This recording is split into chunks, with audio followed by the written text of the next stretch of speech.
तो ये पे ऑफ टेबल है जो ऑलरेडी हम डिस्कस कर चुके हैं, और इसमें जो ट्री डायग्राम का प्रोसेस है वो सबसे इजी है। इसमें सबसे पहले आपको आइडेंटिफाई करने पड़ेंगे डिसीजन ऑल्टरनेटिव्स, ठीक है। और यहाँ पे डिसीजन ऑल्टरनेटिव्स क्या हैं? D1, D2 और D3। आपके पास 3 डिसीजन ऑल्टरनेटिव्स हैं, D1, D2, D3। तो सबसे पहले आप क्या करेंगे, जितने भी डिसीजन ऑल्टरनेटिव्स होंगे उनके लिए आप उतने नंबर ऑफ, मतलब जो ट्रीज डायग्राम में आप उतने नंबर ऑफ लाइंस हैं उनको आप खींचेंगे। फॉर एग्जांपल मेरे पास यहाँ पे D1, D2, D3 है, 3 लाइंस हैं, तो मैं फर्स्ट लाइन, सेकंड लाइन और थर्ड लाइन, ये D1, D2 और D3, इसको मैंने एक्सट्रैक्ट कर दिया। और उसके बाद आपने देखना है कि आपके पास जिस प्रॉब्लम को आप करने जा रहे हैं उसमें स्टेट्स कितनी हैं। ये S1, S2 जितने आपके कॉलम बढ़ते जाएंगे वो आपकी स्टेट ऑफ नेचर है, ठीक है।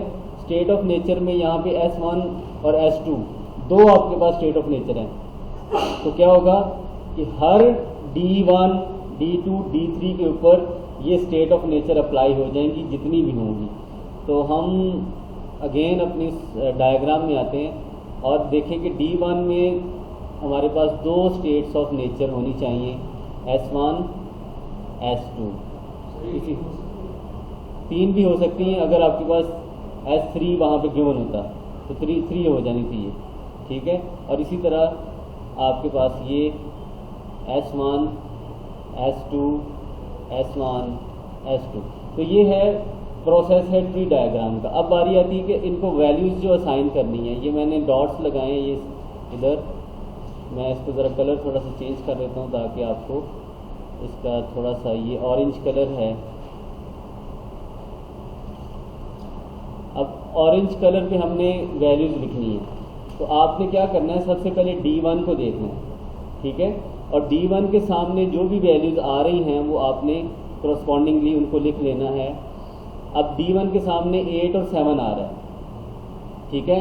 8 करस्पॉन्डिंग टू S1 और 7 करस्पॉन्डिंग टू S2। तो आपने सिंपली उसी डायग्राम पे जाना है और 8 और 7 लिख देना है यहाँ, ठीक है। इसी तरह से आपने मूव करना है अगेन D2 पे, और D2 पे 14 करस्पॉन्डिंग टू S1 और 5 करस्पॉन्डिंग टू S2।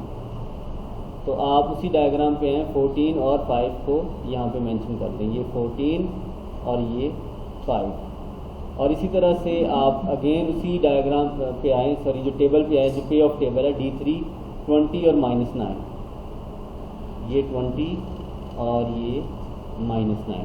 तो इस तरह से आपका देखें ये जो ब्रांचेस हैं ये कंप्लीट हो जाती हैं। और बारी अब आ जाती है फाइनली कि अब हर ब्रांच के साथ एक प्रोबेबिलिटी की वैल्यू है, ठीक है। ये S1 basically probability of S1, ये प्रोबेबिलिटी ऑफ S2, ये probability of S1, probability of S2, probability of S1 और प्रोबेबिलिटी ऑफ S2। कहने का मतलब ये है कि हमें प्रोबेबिलिटी ऑफ S1 चाहिए और प्रोबेबिलिटी ऑफ S2 चाहिए, तो हमारी डायग्राम, ट्री डायग्राम कंप्लीट हो जाती है। अब प्रोबेबिलिटी ऑफ S1 और S2 ये इस प्रॉब्लम में गिवन है, और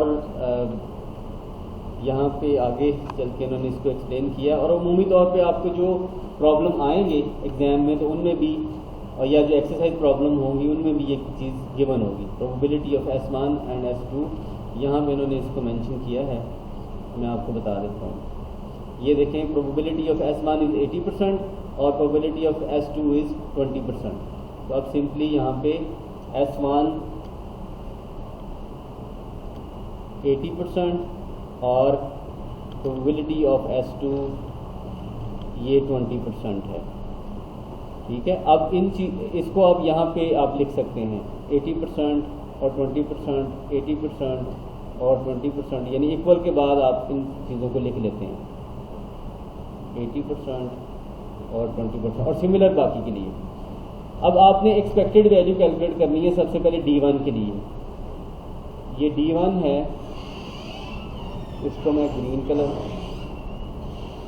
आपने D1 के लिए एक्सपेक्टेड वैल्यू कैलकुलेट करनी है, तो आप इसको लिखेंगे expected value of D1 is equal to, अब इसमें आप देखें ये 0.8 है और उसके साथ जो ब्रांच एसोसिएटेड है वो 8 है, तो आपने क्या करना है, इसको मल्टीप्लाई कर देना है, 0.8 मल्टीप्लाई बाय 8 और प्लस कर देना है, ये नेक्स्ट है जो 0.20 मल्टीप्लाई बाय 7। तो इस तरह से जो चीज़ आपके पास सॉल्व होके आएगी वो एक्सपेक्टेड वैल्यू एट D1 आएगी, ठीक है। इसी तरह से आप एक्सपेक्टेड वैल्यू एट D2 निकालेंगे और एक्सपेक्टेड वैल्यू एट D3 निकालेंगे। तो मैं फाइनली आपको इनके आंसर्स यहाँ पे, क्योंकि ये एग्जांपल है तो मैं आपको इसके आंसर बता देता हूँ। अब यहाँ पे ये वही ट्री डायग्राम है जो हमने जो ज़्यादा मतलब प्रिसाइजली और अच्छी उसकी यहाँ पे वो है अपीयरेंस, तो आप इसको देख सकते हैं कि ये 8, 7, 14, 5, 20, -9 ये ब्रांचेस है और देन इनकी प्रोबेबिलिटी एसोसिएटेड। और फाइनली हम एक्सपेक्टेड वैल्यू देखें, expected value D1 is $7.8, expected value at D2 is $12.2 और expected value eight D3 is $14.2। तो अब इसमें इजीली चूज़ कर सकते हैं कि which one is the best answer, क्योंकि ये पे ऑफ टेबल है और मैंने आपको लास्ट लेक्चर में ये बताया था कि पे ऑफ बेसिकली फाइनेंस में जो आपका प्रॉफिट ओरिएंटेड अमाउंट होती है उसको आप पे ऑफ कहते हैं, ठीक है। बिजनेस में इसको प्रॉफिट कहते हैं और फाइनेंस में इसको पे ऑफ भी कहते हैं। तो ये आपके पास अगर आपको इन तीनों में से ऑप्शन चूज़ करनी पड़ती है तो आप ऑफ कोर्स 14.2 को चूज़ करेंगे, ठीक है।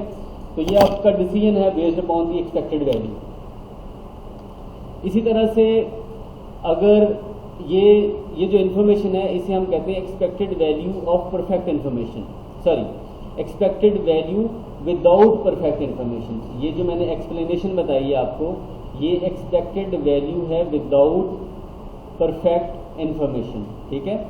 तो हम इसको यहाँ पे नोट डाउन भी कर लेते हैं।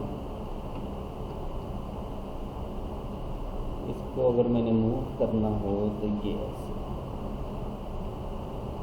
एक्सपेक्टेड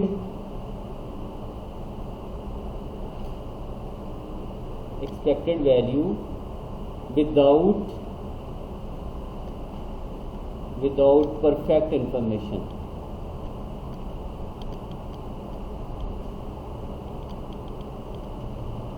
और वो आपके पास आई है $14.2।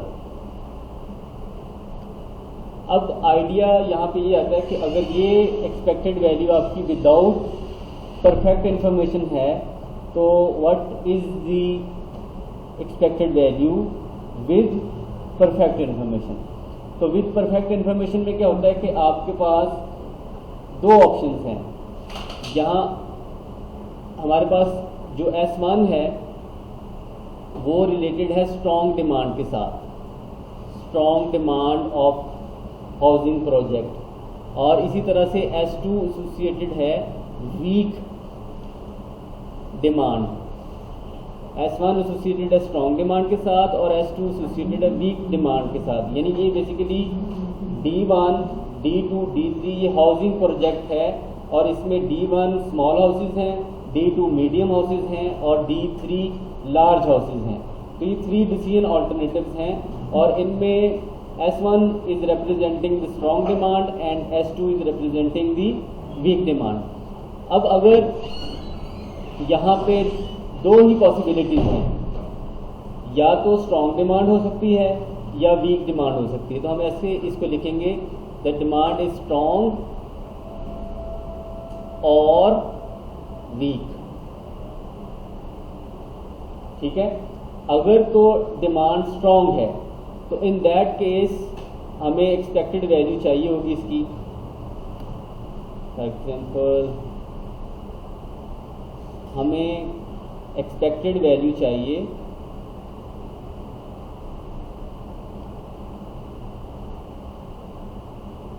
With perfect information. अब विद परफेक्ट इंफॉर्मेशन मैं इसको WP से लिख रहा हूँ। अब इसमें आपके पास दो केसेस हैं, स्ट्रॉन्ग और वीक। अब स्ट्रॉन्ग के केस में प्रोबेबिलिटी ऑफ S1 हमें चाहिए और मल्टीप्लाई बाय सम पे ऑफ चाहिए, ठीक है, यहाँ पे पे ऑफ आना चाहिए। और साइन होता है मैथमेटिक्स में, प्रोबेबिलिटी में और साइन जो है वो प्लस के साथ रिप्लेस होता है, ठीक है। और वीक को हम S1 से रिप्रेजेंट करते हैं, तो इस तरह से प्रोबेबिलिटी ऑफ S2 से, तो ये आपके पास S2 और S2 will be multiply by पे ऑफ, जो रिजल्टिंग पे ऑफ है। अब अगर हम ये कंसीडर करते हैं कि डिमांड स्ट्रॉन्ग है, तो स्ट्रॉन्ग डिमांड में एक चीज़ तो क्लियरली आइडेंटिफाई होती है कि प्रोबेबिलिटी ऑफ S1 आनी चाहिए। अब रिजल्टेंट जो पे ऑफ है वो क्या होना चाहिए, तो उसके लिए हमें टेबल को यूज़ करना पड़ेगा, जो पे ऑफ टेबल है उसको यूज़ करना पड़ेगा। ये पे ऑफ टेबल, ये पे ऑफ टेबल है। अगर आपको ये पता चलता है कि स्ट्रॉन्ग डिमांड है, तो स्ट्रॉन्ग डिमांड में आपके पास 3 डिसीजन ऑल्टरनेटिव हैं, और 3 डिसीजन ऑल्टरनेटिव के जो पे ऑफ हैं वो 8, 14 और 20 हैं। अगर आपको सिलेक्ट करना पड़े इनमें से एक पे ऑफ को, तो आप किसको चूज करेंगे, 20 को, ठीक है, क्योंकि ये अगर स्ट्रॉन्ग डिमांड है तो आपका ऑफ कोर्स इसमें जो पे ऑफ है वो 20 है।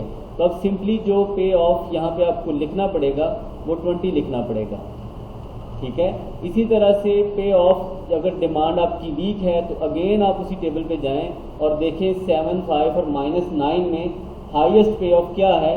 अगर डिमांड वीक होती है तो वो -9 तो कम है ना, तो 7 is the maximum number in the situation of weak demand. तो पे of related to the weak demand should be 7 not 9, should be 7 ये। तो अब आपका already we have determined the probability of S1 which is 0.80 multiplied by 20 plus probability of S2 is 20% and multiplied by 7। तो इस तरह से पे of आपके पास ये आ जाता है with perfect information, ठीक है। हमने विदाउट परफेक्ट इन्फॉर्मेशन किया तो वो 14 पॉइंट समथिंग है, और इसको आप कैलकुलेट करें तो ये 17 पॉइंट समथिंग कुछ आता है, ऐसे ही क्या आता है, ये 17.4, ये 17.4 आता है, ठीक है, विद परफेक्ट, क्योंकि ऑलरेडी हमने किया हुआ है इसको, तो मुझे थोड़ा सा इसका अंदाज़ा है।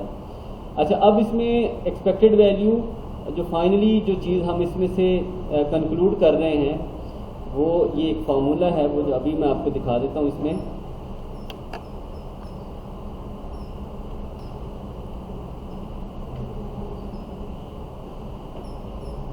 अच्छा, ये फार्मूला है जिसमें हमें expected value of perfect information हमें रिक्वायर्ड है, और expected value of perfect information में हमारे पास दो इनपुट्स हैं जिनमें फर्स्ट इनपुट है expected value with perfect information और minus expected value without perfect information. तो ये दोनों चीज़ें हम ऑलरेडी निकाल चुके हैं, ठीक है। But is the expected value with perfect information 17.4 minus 14.2। तो इस तरह से जो आपके पास एक्सपेक्टेड वैल्यू परफेक्ट इन्फॉर्मेशन आ जाती है। इसको मैं सिंपली यहाँ पे लिखते हैं एक्सपेक्टेड वैल्यू परफेक्ट इन्फॉर्मेशन के साथ। तो ये 17.4 माइनस 14.2, तो ये आपके पास 3.2। तो ये बेसिकली आपके पास इंफॉर्मेशन एच है, ठीक है। अगर आपके पास इंफॉर्मेशन होती है तो वो ये इंफॉर्मेशन एच है $3.2 मिलियन का, ठीक है। अच्छा, ये हुआ कंप्लीट हमारा प्रीवियस लेक्चर की रिवीजन। अभी मैं इसको स्टॉप कर रहा हूँ नहीं, क्योंकि ये अपलोडिंग में फिर बहुत आसानी रहती है।